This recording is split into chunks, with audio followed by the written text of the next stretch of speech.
दोस्तों सहारा refund portal की तरफ से बहुत ही बड़ी अपडेट निकल के आ रही है। अब सहारा रिफंड का स्टेटस चेक करने पर सबको स्टेटस में कमी बताई गई का और कमी के कारण का स्टेटस आ रहा है। सो आज की इस वीडियो में आपको बताऊंगा कि इस स्टेटस का क्या मतलब है। अब आपको सहारा का रिफंड लेने के लिए क्या करना पड़ेगा, ये सारा कुछ मैं आपको इस वीडियो में डिटेल में बताने वाला हूँ।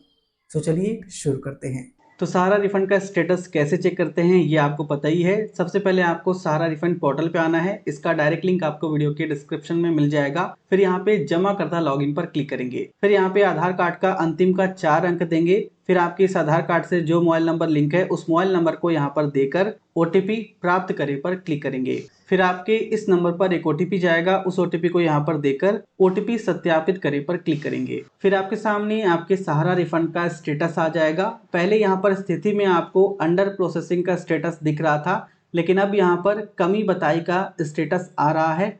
आपके सहारा रिफंड एप्लीकेशन को किस कमी के कारण रोका गया है, किस कमी के कारण आपका पैसा अभी आपको नहीं भेजा गया है, यहाँ पर आप कंप्लीट डिटेल में पढ़ सकते हैं। देख सकते हैं यहाँ पे सभी मेंबरशिप और अकाउंट नंबर के सामने बारी बारी से आपको आपके कमी का कारण लिखा हुआ मिल जाएगा। तो चलिए हम यहाँ पे बारी बारी से सभी कमी के कारणों को पढ़ते हैं। तो देख सकते हैं यहाँ पे सदस्यता संख्या लिखा गया है। यहाँ पे कमी के कारण को अगर पढ़ते हैं तो पहला कारण यहाँ पे बताया गया है, दावेदार या जमाकर्ता का विवरण सहारा सोसाइटी डेटाबेस में नहीं है या वो सोसाइटी का सदस्य ही नहीं है। तो इस कारण का मतलब ये हुआ, यहाँ पे बताया जा रहा है कि दावेदार या जमाकर्ता का जो डिटेल है वो सहारा इंडिया के डेटाबेस में नहीं मिल पाया है।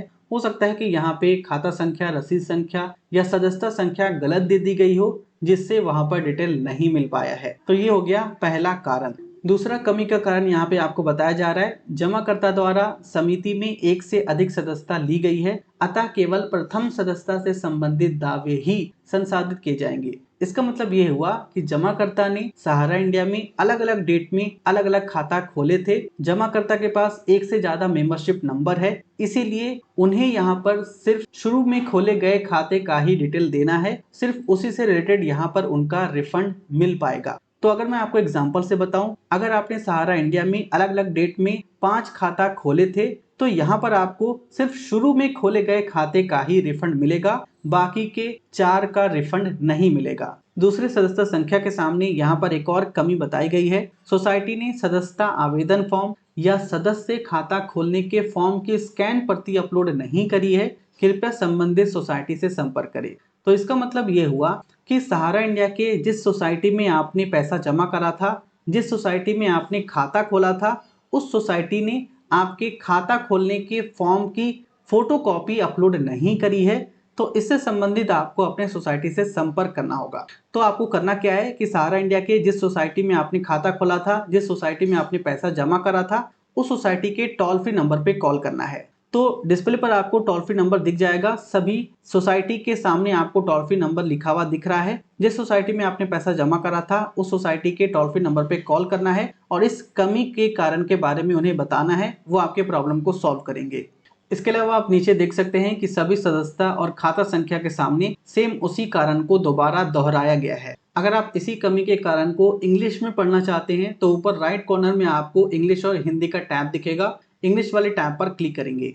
देख सकते हैं यहाँ पे स्टेटस और डिफिशियंसी रीजन इंग्लिश में आ गया है और यहाँ पे आप चाहें तो इंग्लिश में सभी कारण को पढ़ सकते हैं। 2 दिन पहले मैंने एक वीडियो बनाया था जिसमें मैंने आपको ये बताया था कि स्टेटस में डिफिशियंसी कम्युनिकेटेड का स्टेटस आ रहा है और इस पर क्लिक करने के बाद एक पीडीएफ डाउनलोड हो रहा था। तो अगर आपको पीडीएफ डाउनलोड नहीं हुआ है, सिर्फ आपको यहाँ पर डिफिशियंसी रीजन बताया गया है, तो आपको घबराना नहीं है, सेम वही चीज़ है। अब यहाँ पर पीडीएफ ना देकर आपको डिफिशियंसी रीजन ही डायरेक्टली लिख दे रहा है, ठीक है।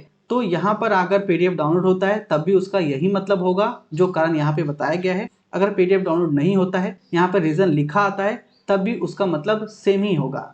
अब सवाल ये आता है कि डेफिशिएंसी रीजन मिलने के बाद या कमी का कारण मिलने के बाद अब आपको क्या करना है। देखिए अभी फिलहाल आपको कुछ नहीं करना है। डेफिशिएंसी रीजन या कमी का कारण आपको ध्यान में रखना है। बहुत ही जल्दी सहारा रिफंड के इस पोर्टल पर करेक्शन करने का, सुधार करने का या एप्लीकेशन को एडिट करने का ऑप्शन मिलेगा, जहां से आप अपने सहारा रिफंड के एप्लीकेशन को रीसबमिट कर पाएंगे। तो अभी पोर्टल को अपडेट किया जा रहा है, बहुत ही जल्दी आपको पोर्टल पर ऑप्शन दिख जाएगा।